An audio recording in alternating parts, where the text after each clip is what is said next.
प्रणाम साथियों, मैं सोनाली रावत आप सभी का आपके अपने YouTube चैनल हिंदू शक्ति में हार्दिक स्वागत और अभिनंदन करती हूँ।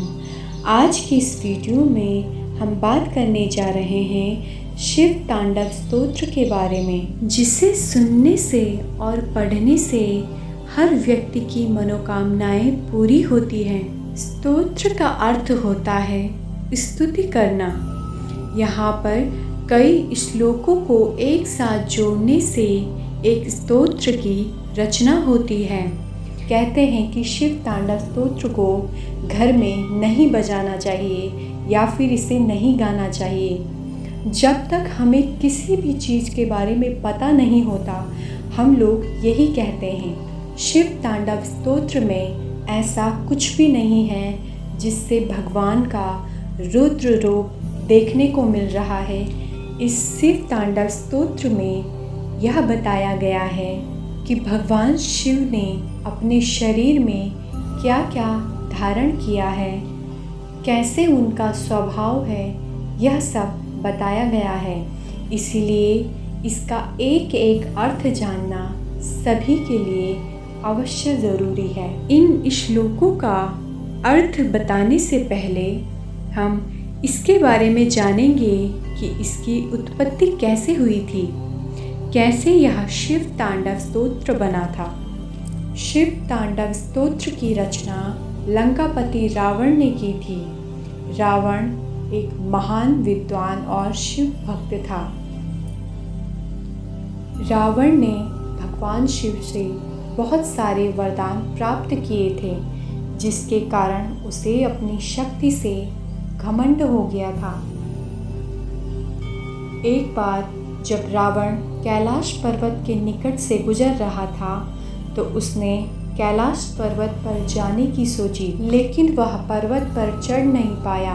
भगवान शिव जी के गणों ने उससे कहा कि इस पर कोई असाधारण मनुष्य नहीं चढ़ पाता है। तो इसी में रावण को अहंकार हो गया। अहंकार होने के बाद उसने सोचा कि मैं यह कैलाश पर्वत ही उठा लूं। जब रावण कैलाश पर्वत को उठा रहा था, उस समय उसके मन से भक्ति हटकर अहंकार उत्पन्न हो गया था। इसी अहंकार में जब उसने कैलाश पर्वत को जैसे उठाना चाहा, पूरी पृथ्वी अपनी जगह से डोलने लग गई थी, क्योंकि कैलाश पर्वत को पृथ्वी का मूल बिंदु यानी केंद्र बिंदु कहा जाता है, जिस पर पूरी पृथ्वी टिकी रहती है। उस समय रावण की सारी विद्याएं और वरदान नष्ट हो गए थे। कैलाश पर्वत के उखड़ते ही भगवान शिव ने अपने पैर के अंगूठे को कैलाश पर्वत पर रखा, जिससे रावण का हाथ पर्वत के नीचे दब गया था। वह दर्द से कराह उठा और भगवान से माफ़ी मांगने लगा। रावण महर्षि विश्रवा का पुत्र था। संस्कृत व्याकरण का रावण को बचपन से ज्ञान था। रावण ने एक एक शब्द को जोड़कर एक शिव तांडव स्तोत्र की रचना की थी। 1,000 वर्ष यानी 1000 वर्ष लगा था रावण को शिव तांडव की रचना करने में। जब उसके पास कोई ज्ञान नहीं बचा था, वह दुखी था। उसने मन के भाव से इस शिव तांडव स्तोत्र की रचना की थी। इसी कारण भगवान शिव को शिव तांडव स्तोत्र बहुत ही प्रिय है। शिव तांडव स्तोत्र में स्कंद पुराण के अनुसार 14 छंद हैं। आइए क्या है ये छंद देखते हैं।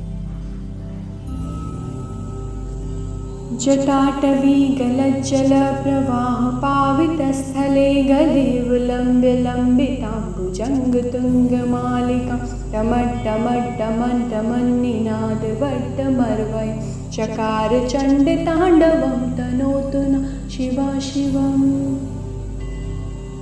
जटाकटाह संभ्रमं भ्रमन्निलिम्प निर्झरि विलोल वीच वल्लरी विराजमान मूर्धनि धगत धगत धगत जलल्ललाट पट्ट पावके किशोर चंद्रशेखरे रति प्रतीक्षणं मम। धराधरेन्द्र नंदिनी विलास बंधु बंधुर स्मृतिगंत संतति प्रमोदमान मानस कृपा कटाक्ष धोरणी रुद्ध दुर्धरापदे क्वचित् दिगंबरे मनो विनोद में तो वस्तुनि। जटाभुजंग पिंगल स्फुरत् फणामणि प्रभा कदम्ब कुंकुमद्रव प्रलिप्त दिग्विधूमुखे मदान्ध सिन्धुरस्फुरत् ककुत्तरीय मेदुरे मनो विनोदमद्भुतं विभर्तु भूतभर्तरी। सहस्रलोचन प्रभृत शेषलेख शेखरा प्रसून धूलिधोरणी विदूसरान्द्रपीठुभु भुजङ्गराजमालयानि बद्धचाटजूटका श्रिये चिराय जायतां चकोरबन्धुशेखरा। ललाटचत्वरज्ज्वलद्धनञ्जया स्फुलिङ्गभा निपीतपञ्चसायकं न मण्डलिम्पनायकं सुधामयोखलेखया विराजमानशेखरं महाकपालि सम्पदे शिरोजटालमस्तु न। करालभालपट्टिका धगद्धगद्धगज्ज्वल धनञ्जयाहुतीकृत प्रचण्ड पञ्चसायके धराधरेन्द्र नन्दिनी कुचाग्रचित्रपत्रक प्रकल्पनेकशिल्पनी त्रिलोचने रतिर्ममा। नवीन मेघमण्डले निरुद्ध दुर्धुरस्फुर कुहूनिशीथिनी तमा प्रबन्ध बन्ध कंदर निलम्प निर्झरी धरस्तनोतु कृति सिन्दूर कलानिधान बन्धुराश्रियं जगद्धुरन्धर। प्रफुल्ल नील पंकज प्रपंच कालिमप्रभा वलम्बिकण्ठ कन्दली रुचित प्रबद्ध कंदर स्मृच्छिदं पुरच्छिदं भवच्छिदं मकच्छिदं गगच्छिदान्त कच्छिदां तमन्त कच्छिदं भजे। अखर्व सर्वमङ्गला कला कदम्ब मञ्जरी रसः प्रवाह माधुरी विजृम्भणा मधुव्रतं स्मरान्तकं पुरान्तकं भवान्तकं मखान्तकं गजान्तकान्धकान्तकं तमन्तकान्तकं भजे। जयत्वदभ्रविभ्रमा भ्रमद्भुजङ्गमस्वसा द्विनिर्गमत्क्रमस्फुरत् करालभालहव्यव दिमित्तिमित्तिमि ध्वनन् मृदङ्गतुङ्गमङ्गल ध्वनिक्रमः प्रवर्तिता प्रचण्डताण्डव शिव। दृशद्विचित्रतल्पयो भुजङ्गमौक्तिकस्रजो गरिष्ठरत्नलोष्टयो सुहद्विपक्षपक्षयो तृणारविन्द्रचक्षुषो प्रजामही महेन्द्रियो समाप्रवर्तिका कदा सदा शिवं भजाम्यहम्। कदा निलम्पनिर्झरी निकुञ्जकोटरे वसन् विमुक्तदुर्मती सदा शिरस्तमञ्जलिवः विलोललोललोचनो ललाम बाललग्नका शिवेति मन्त्रमुच्चरन् कदा सुखी भवाम्यहम्। इमं हि नित्यमेव मोक्तमुत्तमोत्तमं स्वं पठन् स्मरन् ब्रुवन्नरो विशुद्धिमेति सन्ततं हरे गुरोक्षु भक्तिमाशु याति नान्यथा गतिं विमोहनं हि देहिनं सुशङ्करस्य चिन्तनं विमोहनं हि देहिनं सुशङ्करस्य चिन्तनम्। शिव तांडव स्तोत्र के पहले छंद का अर्थ। जटा अर्थात उलझे हुए बाल, अटवी अर्थात जंगल, गलत जल बहता हुआ जल, प्रवाह अर्थात बहने की क्रिया या धारा, पावित अर्थात पवित्र, स्थले स्थल पर, गलेव लंब्य गले के सहारे, लंबिताम लंबी, भुजंग का अर्थ होता है सांप, तुंग का अर्थ होता है बड़ा, मालिकाम अर्थात माला, निनाद यानी शोर अथवा ध्वनि, वट्ट मरवयम अर्थात डमरू बजाते हुए। चकार किया तनोतु अर्थात रक्षा करें। न हमारी शिव भगवान शिव, शिवम अर्थात कल्याण, अर्थात जिन्होंने जटा रूपी वन से निकलती हुई गंगा जी के गिरते हुए प्रवाहों से पवित्र किए गए गले में सर्पों की लटकती हुई विशाल माला को धारण कर डमरू के डम डम शब्दों से प्रचंड तांडव यानी नृत्य किया है, वे शिव जी हमारे कल्याण का विस्तार करें। दूसरे छंद का अर्थ। कटाह अर्थात कमंडलू के आकार का पात्र या कड़ाह। समभ्रमा क्रीड़ा करती हुई या चक्कर काटती हुई। भ्रमण अर्थात भ्रमण करती हुई या फिर घूमती हुई। निलिम्ब देवता, निर्झरी नदी। विलोल का अर्थ होता है चंचल। वीची मतलब लहरें। वल्लरी बेल या लता।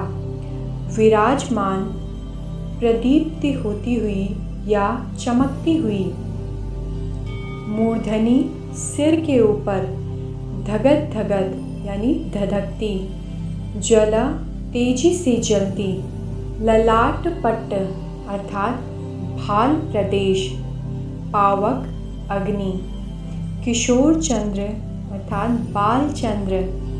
शेखर शिखा के ऊपर यानी सिर के ऊपर।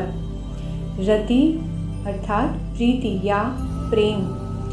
प्रतिक्षणम हर पल। मम अर्थात मेरी। जिनका मस्तक जटारूपी कड़ाह में वेग से घूमती हुई गंगा की चंचल तरंगों से सुशोभित हो रहा है। ललाट की अग्नि धक धक जल रही है। सिर पर चंद्रमा विराजमान है। उन भगवान शिव में मेरा निरंतर अनुराग हो। तीसरे छंद का अर्थ। धरा धरेंद्र पर्वतराज। नंदिनी अर्थात पुत्री। विलास अर्थात मनोरंजक क्रियाकलाप। बंधु अर्थात मित्र या सहचर। बंधुर सुंदर और मनोहर। स्फुरत फैलती हुई या प्रकाशित होती हुई। दिगंत दिशाओं का अंत अर्थात दूर तक। संतति बढ़ना अर्थात विस्तृत होना। प्रमोदमान पुलकायमान या प्रसन्न होना। मानसे मन वाले। कृपा कटाक्ष कृपा भरी दृष्टि।